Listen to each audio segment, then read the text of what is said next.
오늘은 하나님의 축복을 가로막는 죄라는 제목으로 주의 말씀의 은혜를 나누고자 합니다.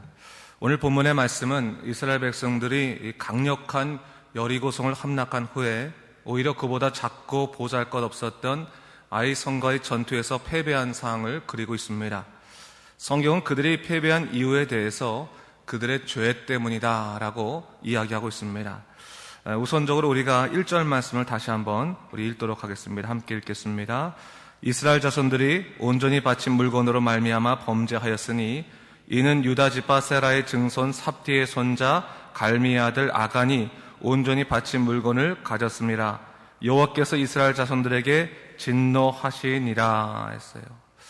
이스라엘 자손들이 온전히 바친 물건으로 말미암아 범죄하였다, 그렇게 이야기하고 있습니다. 여기서 온전히 바친 물건이라고 하는 것은 하나님께 구별되어 드려진 은근과 동철 기구를 말하는 거죠. 하나님께서 이것은 내게 온전히 구별되어 바쳐라 라고 말씀하신 그 물건을 말합니다. 그 물건들 중에서 일부를 이스라엘 백성 중에 하나였던 아간이 취했던 것입니다. 여기서 오늘 우리 1절 말씀 보면 아주 독특한 성경적인 사고를 우리가 발견할 수 있는데요. 이는 개인적인 죄를 공동체 전체의 죄로 인식하고 있다는 사실입니다. 다른 모든 사람들이 하나님의 명령대로 그 물건을 취하지 않았지만 단 한 사람 아간이 그가 그 물건을 취함으로 인해서 그 죄가 모든 사람들의 죄를 대표하게 됐다라는 것을 이야기하고 있는 것입니다. 이는 어떻게 보면 오늘날의 일반적인 상식으로는 이해되지 않는 이야기일 수도 있습니다. 그러나 성경이 말하는 죄의 치명성이라는 것을 두고 봤을 때는 이것은 가능한 일이다, 틀린 말이 아니다라는 것을 볼 수 있습니다. 죄는 근본적으로 하나님을 떠나 인간이 죽음으로 나가게 하는 아주 독과 같은 것입니다. 그렇기 때문에 독은 처음에는 인식하지 못하다가 결국 그것이 중독되고 또 전염되어서 모두가 죽음에 이르게 하는 것 자체가 이 죄의 치명성이라는 것입니다. 그러기에 한 사람이 죄에 빠진 것은 결국 한 사람의 죽음을 의미한다기보다는 그가 속한 공동체 전체가 죽음에 이르게 하는 것이다 라는 것을 볼 수가 있죠. 인류의 그 원죄라고 할 수 있는 그 아담의 지은 죄도 결국 우리 모든 인간들이 다 짊어지고 또한 인간들이 갖고 있는 죄가 되지 않았습니까? 죄는 이처럼 치명적이고 또 중독 증세가 강한 것입니다. 우리가 분명히 알아야 할 것이 있습니다. 하나님께서는 거룩하시기 때문에 인간이 죄를 가지고 하나님을 만날 수 없다는 사실입니다. 분명히 죄의 문제 해결받지 않고는 우리는 하나님을 만날 수도 없으며 그의 축복을 누릴 수도 없습니다. 이스라엘 백성들은 길갈에서의 성결 의식을 통해서 그들은 죄의 문제를 해결받고 또한 거룩한 모습으로 주님께 나아가고 하나님께서 명령하신 여리고성의 그 전투에 임했습니다. 그럴 때 그들은 하나님의 축복을 누릴 수가 있었습니다. 그들 힘으로, 그들 능력으로는 도저히 감당할 수 없는 전투였지만 하나님께서 함께 하시고 하나님께서 도우시니까 그 전투가 그들이 감당할 수 있는 전투가 되어버린 것입니다. 여러분, 우리가 분명히 알아야 될 것이 있습니다. 우리의 능력에 따라 세상을 사는 것이 아니라 하나님이 돌보실 때 우리 능력은 강해질 수도 있고 때로는 하나님께서 허락지 않으시면 그 능력이 약해질 수 있다는 것을 절대로 잊지 말아야 합니다. 우리 자신의 중심적인 판단으로 인생을 사는 것이 아니라는 것을 성경은 우리에게 가르쳐주고 있는 것입니다. 오늘 두 번째 전쟁에 대한 얘기를 하고 있습니다. 사실 아이성은 여리고 성에 비해서 너무나 보잘것없는 성이었습니다. 그래서 정탐꾼들이 올라가 보니까 너무 한심스러운 사람들이었기 때문에 돌아와서 말하기를 우리 그렇게 번거롭게 수고롭게 이렇게 전투하지 말자. 한 2-3천 명만 보내서 전투해도 충분히 이길 수 있다라고 생각하고 자만했던 것입니다. 어쩌면 너무나 쉬워 보이는 그 일 앞에서 그들은 무엇을 한 것입니까? 이것은 기도할 필요도 없고 생각할 필요도 없고 하나님을 의지할 필요도 없다. 그냥 우리 스스로 갖고 있는 힘만으로도 충분하다라고 생각하면서 그렇게 권했던 것이죠. 그런데 여러분, 오늘 본문에 보니까 어떻게 나와 있습니까? 그렇게 그들 스스로 보이기에 쉬웠던 그 전투도 그들이 패했다는 사실입니다. 여러분, 아무리 사람의 생각으로 100% 확신하는 일이라 할지라도요, 하나님께서 기뻐하지 아니하신다면 그 일을 절대로 성취될 수 없습니다. 하나님이 막으시면 모든 것이 될 수 없는 것입니다. 하나님의 사람들은 그들 자신의 판단만으로 세상을 살아가려고 해서는 안 됩니다. 이것은 너무나 어렵기 때문에 하나님께 매달려 하는 것이고, 이거는 너무나 쉽기 때문에 하나님을 의지하지 않아도 된다고 생각한다면 그것은 하나님의 사람으로서의 자세가 이미 아니라는 것을 분명히 알아야 됩니다. 하나님께서 여리고성의 전투를 통해서 순종을 훈련시키지 않으셨습니까? 순종이 결국 무엇입니까? 어떠한 일 가운데서도 하나님을 의지하고 그분의 뜻을 온전히 구하는 것, 그것이 순종 아니겠습니까? 그것을 하나님께서 이 여리고성의 전투를 통해 훈련시키신 거예요.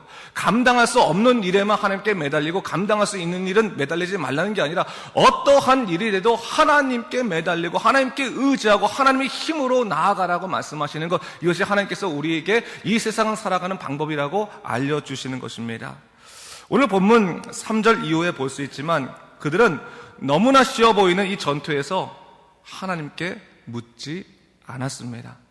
여호수아도 어떤 실수를 한 것입니까? 그냥 정탐꾼의 말을 가장 좋은 정보로 인식하고 받아들였다는 것입니다. 너무너무 쉽게 하나님 정말 이것이 하나님의 뜻입니까? 우리가 정말 2-3천 명만 올려보내면 되겠습니까? 라고 무릎 꿇고 기도하지 않았어요. 그냥 정탐꾼들이 너무 쉬워 보입니다. 수고할 필요가 없습니다. 그냥 2-3천 명으로 끝냅시다 라고 했을 때 맞다! 그렇게 하자라고 바로 결론을 내고 말았던 것입니다. 너무나 쉬워 보였기 때문에 그들 스스로도 너무 자만해져서 백성들을 수고롭게 하지 말자고 했지만 결국 결과는 어떻습니까? 백성들을 수고롭게 할 뿐만 아니라 백성들을 낭망시키는 그 일로 그 일이 마무리되게 됐다는 것을 성경은 얘기하고 있는 것이죠.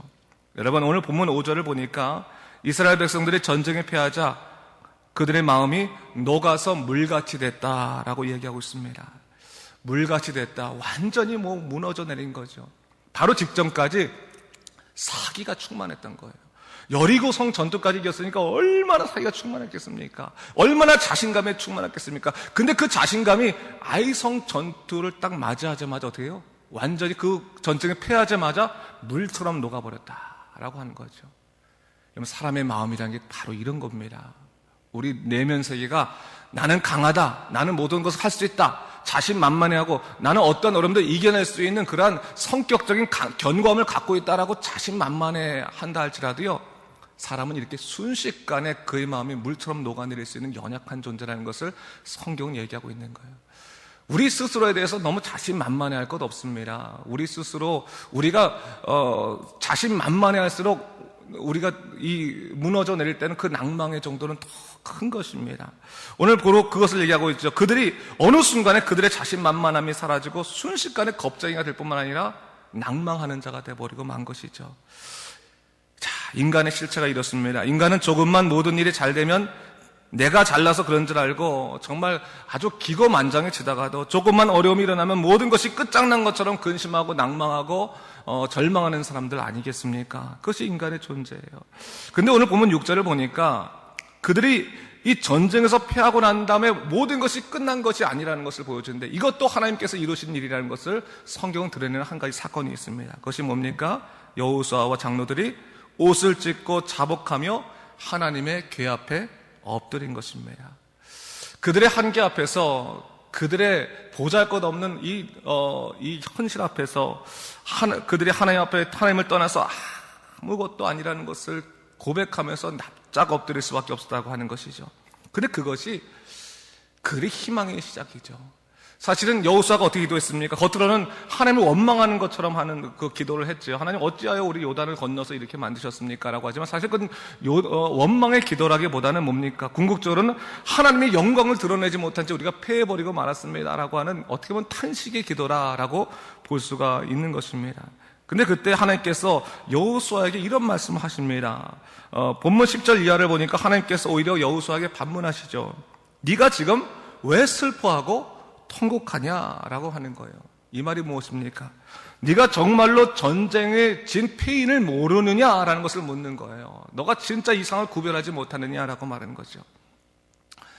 여호수아가 왜 그렇게 기도할 수밖에 없었을까요? 하나님, 왜 우리를 하여금 요단을 건너서 이렇게 고통스럽게 했습니다 하고 기도할 수밖에 없었던 건 뭐죠? 그들이 전쟁에서 진 이유를 몰랐기 때문입니다. 좀 더 나아가서 그들이 전쟁에서 진 이유가 바로 외부적인 상황이 있거나 혹시 하나님께서 우리를 기뻐하지 않으셨기 때문이나 하나님의 탓으로 돌리었기 때문에 그렇습니다. 자기들에게 원인을 찾지 않았기 때문에 그랬던 것입니다. 그래서 하나님께서 물은 거죠. 네가 정말로 이 전쟁에서 진 이유가 뭔지 아니? 너가 정말로 지금 이렇게 낙심하고 쓰러진 이유가 뭔지 아니? 라고 말하는 거예요. 여러분의 인생을 살아갈 때 낙심하고 절망하고 힘들고 고통스러울 때 우리는 매 순간 외부적인 원인만 찾지 않습니까? 하나님, 저 사건만 아니라면, 저 사람만 아니라면 내가 정말로 기쁨으로 믿음 생활하고 행복하게 살아갈 수 있을 텐데 내가 갖고 있는 이 고통은 바로 저 사람들 때문입니다. 저 사건들 때문입니다. 라고 말할 때 하나님께서 우리에게 반문하실 수 있는 거죠. 네가 절망하고 네가 힘들어하고 네가 고통스러운 그 상황을 왜 그렇겠니? 왜 그런지 아니라고 우리에게 혹시 물으실 때가 있을 거라는 거죠. 그럴 때 오늘 이 여호수아의 경우에 이 이스라엘 백성 같은 경우에는 뭐라고 말씀하십니까? 11절과 12절 말씀인데 한번 같이 또 읽도록 하겠습니다. 시작. 이스라엘의 범자여 내가 그들에게 명령한 나의 언약을 어겼으며 또한 그들이 온전히 바친 물건을 가져다가 도둑질하며 속이고 그것을 그들의 물건들 가운데에 두었느니라. 그러므로 이스라엘 자손들이 그들의 원수 앞에 능히 맞서지 못하고 그 앞에서 돌아섰나니 이는 그들도 온전히 바친 것이 됨이라. 그 온전히 바친 물건을 너희 중에서 멸하지 아니하면 내가 다시는 너희와 함께 있지 아니하리라 라고 했어요. 여기서 온전히 바친 것이라고 하는 원래 히브리적 표현은 사실은 저주받은 물건이라는 뜻이 또 갖고 있는 거예요. 너희가 하나님께 온전히 바쳐야 될 것을 가짐으로 인해서 결국 그 물건이 어떻게 됐다는 거예요? 저주받을 물건이 됐다. 벌을 받을 물건이 됐다라고 하는 것을 얘기하고 있는 것이거든요. 오늘 언약의 자손들이 원수 앞에서 능히 감당하지 못하는 것, 맞서지 못한 이유에 대해서 성경은 뭐라고 말합니까? 너희들이 내가 명령한 언약을 깨뜨리고 죄된 행위를 했기 때문이다라고 이야기하고 있습니다. 한마디로 뭡니까? 너희들의 죄가 하나님의 축복을 가리웠다. 가로막았다라는 것을 얘기하고 있는 것입니다. 여러분, 우리가 분명히 알아야 할 것은 죄된 모습으로 하나님의 영광을 드러낼 수 없습니다. 물론 인간이 육체로 살 동안 우리는 죄로부터 완전히 자유할 수는 없을 것입니다. 그러나 예수 그리스도의 보혈의 능력이 의지하여 성령에 이끌려 살게 되면 우리는 죄의 권세로부터 승리할 수 있습니다. 매 순간 영적 전쟁이 있지만 성령에 의지하여 정말 하나님의 말씀에 의지하여 바로 서게 되면 우리는 그 죄의 공격과 유혹과 권세로부터 승리할 수 있는 것입니다. 그러기 때문에 기도해야 되는 것이고, 그러기 때문에 말씀을 봐야 되는 것이고, 그러기 때문에 예배에 집중해야 되는 것입니다. 예배에 집중하지 못하고 기도하지 못하고 말씀을 보지 못하면 우리는 순간순간 죄의 유혹에 넘어질 수밖에 없게 되는 것입니다. 여러분, 우리가 연약한 사람들이 제일 먼저 패하게 되는 것 중에 하나가 바로 영적인 행동들, 기도와 말씀 아니겠습니까? 하나님을 붙잡고 하나님 말씀을 듣고자 하는 그런 자세가 없어지고 나면 우리는 세상적인 지식밖에 남지 않은 것입니다. 세상적인 지식이라고 한다면요, 예수 어설프게 믿은 사람보다 예수 안 믿고 세상적으로 악하게 산 사람들이 훨씬 더 세상적인 지혜가 더 많습니다. 여러분, 우리가 예수 믿는 사람은 어설픈 세상적인 지식으로 세상 사람과 싸우려고 해서는 안 됩니다. 어차피 그 싸움은 집니다. 우리가 이길 수 있는 유일한 싸움은 하나님의 지혜, 하나님의 지식, 성령이 이끄시는 말씀의 능력으로 말미암아 살지 않는다면 우리는 절대로 세상을 이길 수 없습니다.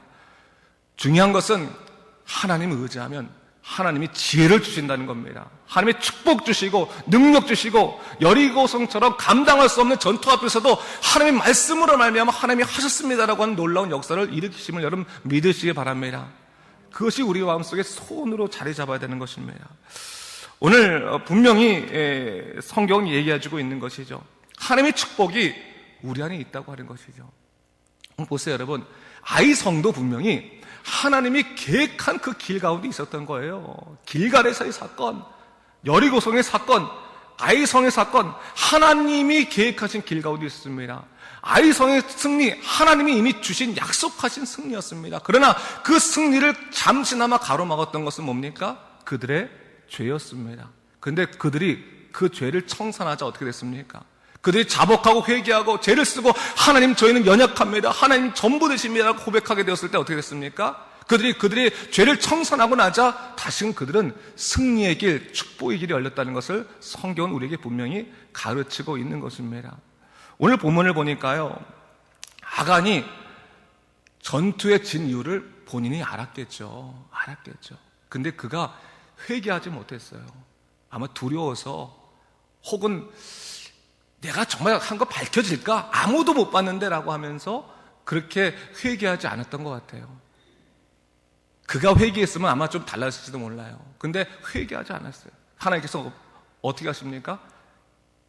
사람을 제비를 뽑아서 그들을 하나둘씩 이 선별해가는 과정, 죄를 밝혀가는 과정이 오늘 본문에서 이야기하고 있어요.